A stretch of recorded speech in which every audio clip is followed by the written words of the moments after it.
Welcome to the channel. வகுப்பறையில் முன்னிருக்கும் முதல் பெஞ்சில் எப்போதும் ஒரே மாதிரி மாணவர்கள். ஆசிரியர்கள் விரும்பும் மாணவர்கள். மார்க் கார்டில் நிறைய ஏ எழுத்துக்கள். கடைசி பெஞ்சில் ஒரு மாணவன். அவன் பெயர் அரவிந்த். புத்தகத்தை விட சாளரம் வழியாக வெளியே பார்க்க விரும்புவான்.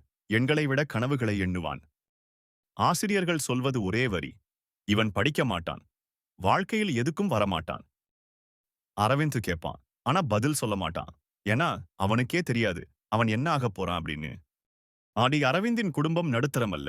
அதற்கும் கீழ். அப்பா சிறிய டீ கடை. அம்மா வீட்டு வேலை. காலை பள்ளி முடிந்து மாலை டீ கடையில் அப்பாவுக்கு உதவி. அந்த கடையில் அரவிந்த் கவனிச்சது. எந்த டீ அதிகம் விற்கிறது, எந்த பிஸ்கட் தேங்கி கிடக்கிறது, எந்த நேரத்தில் கூட்டம் அதிகம். அவன் கணக்கு புத்தகத்தில் இல்ல, வாழ்க்கையில் இருந்தது. ஒரு நாள் அவன் அப்பாவிடம் கேட்டான். அப்பா, நாம ஒரு புதிய ஸ்நாக்ஸ் போட்டால் அதிகம் விற்குமா? அப்பா சிரித்தார்.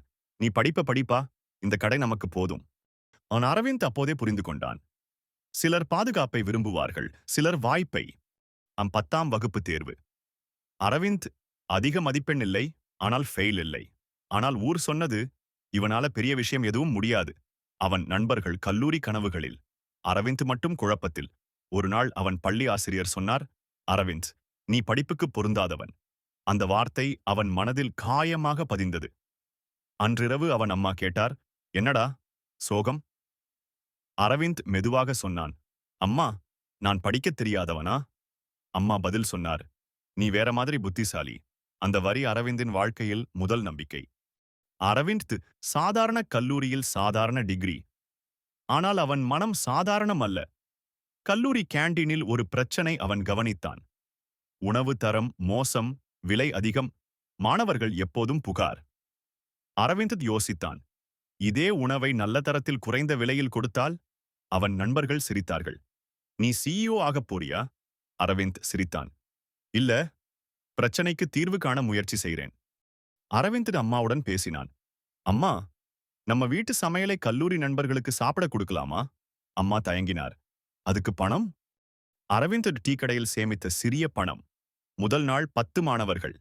இரண்டாவது நாள் 25 மாணவர்கள். ஒரு வாரத்தில் 50 மாணவர்கள். WhatsApp group. Word of mouth. அரவிந்தின் ஸ்டூடெண்ட் மெஸ் பிரபலமானது. அவன் படிப்பு சாதாரணமாக இருந்தாலும் அவன் முயற்சி அசாதாரணம். வெற்றி நீண்ட நாள் இருக்கவில்லை. கல்லூரி நிர்வாகம் அனுமதி இல்லை என்று நிறுத்தச் சொன்னது.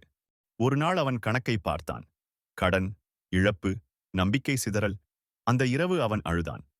நான் எதையும் சரியாக செய்ய முடியாதவனா? அப்பா அருகில் வந்து சொன்னார், நீ தோற்றதில்லை, நீ கற்றுக்கொண்டிருக்கிறாய். அப்பாவின் அந்த வரி அரவிந்தை மீண்டும் எழுப்பியது. அரவிந்த் புரிந்து கொண்டான். வியாபாரம் பணம் அல்ல, வியாபாரம் பிரச்சனை பிளஸ் தீர்வு. அவன் ஆன்லைன் கோர்சஸ் பார்த்தான். Free videos, business models. அவன் புதிய யோசனை, affordable healthy food for students. Online delivery. இந்த முறை அவன் திட்டம் எழுதினான். கணக்கு போட்டான். சிறிய அளவில் ஆரம்பித்தான்.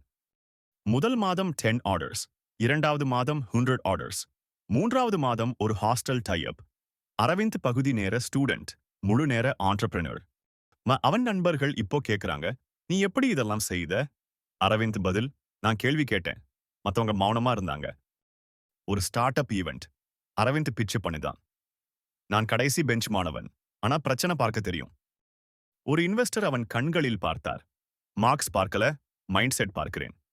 ஃபண்டிங் கிடைத்தது. அரவிந்தின் ஸ்டார்ட் அப் மெதுவாக வேகமாக வளர்ந்தது. பல வருஷங்கள் கழிச்சு ஒரு போர்டு ரூம்ல அவங்கிட்ட 100+ எம்ப்ளாயீஸ். ஒரு நாள் அவன் பள்ளிக்கு அழைக்கப்பட்டான். அதே ஆசிரியர்.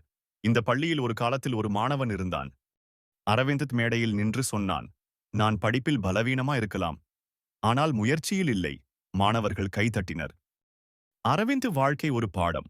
மார்க்ஸ் உன்னை மதிப்பிடும், மைண்ட் செட் உன்னை உயர்த்தும். இந்த கதையில அரவிந்த் நீயாக இருக்கலாம். இப்போ நீ மாணவன், நாளைக்கு நீயே ஒரு தொழிலதிபர்,